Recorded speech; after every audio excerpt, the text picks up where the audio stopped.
25 discusses the different options we have for protecting our worksheets in Google Sheets. To prevent other users from accidentally or deliberately changing, moving or deleting data in a worksheet, you can lock the cells in the worksheet or the entire sheet.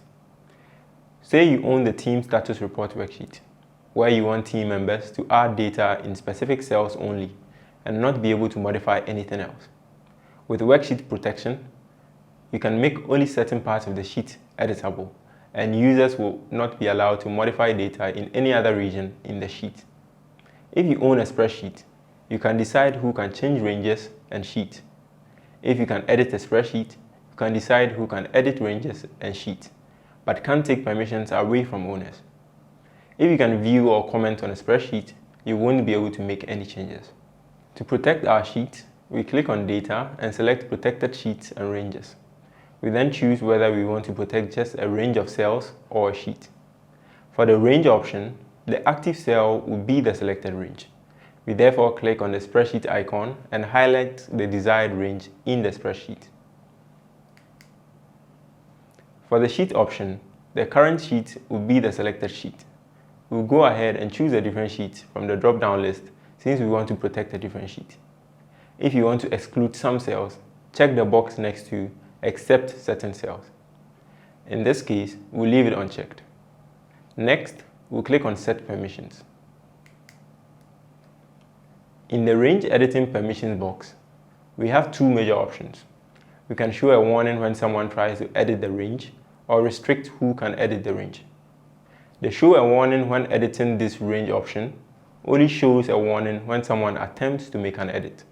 It will not block people from editing, but they will have to confirm if they really want to make an edit.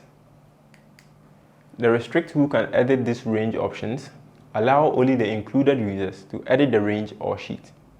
The options include Only You, where only you and the owner, if you are not the owner, can edit the range or sheet. Only Domain, which is only available if you use Google Sheets for work or school, and allows only people in your domain to edit the range or sheet. Custom, which allows only the people you choose to edit the range or sheet.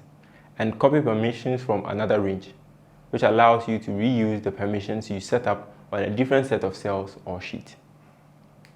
As the owner of the workbook or creator of the protected sheet or range, you can edit them. Editing involves changing the range of protection, the permissions users have, editing the description, or deleting it entirely. Let's look at how to edit a protected range or sheet. We click on Data and select Protected Sheets and Ranges.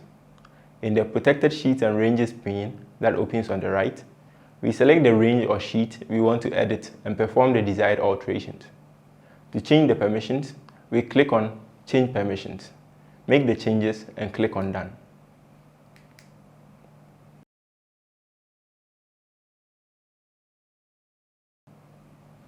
To delete the protected sheet or range entirely, we click on Data and select Protected Sheets and Ranges. In the Protected Sheets and Ranges pane, we select the range or sheet we want to delete and click on the Delete icon next to the description box. Lastly, we confirm the Delete command by clicking on Remove. To show the range within our sheet that is protected, we click on View and select Show. From the list of options, we will select Protected Ranges. A striped background will appear over the protected cells. To remove the striped background, we go back to View, Show, and then select Protected Ranges. That brings us to the end of this module and the last lesson in this training. We have covered a lot of material, so do well to practice all you've learned so far.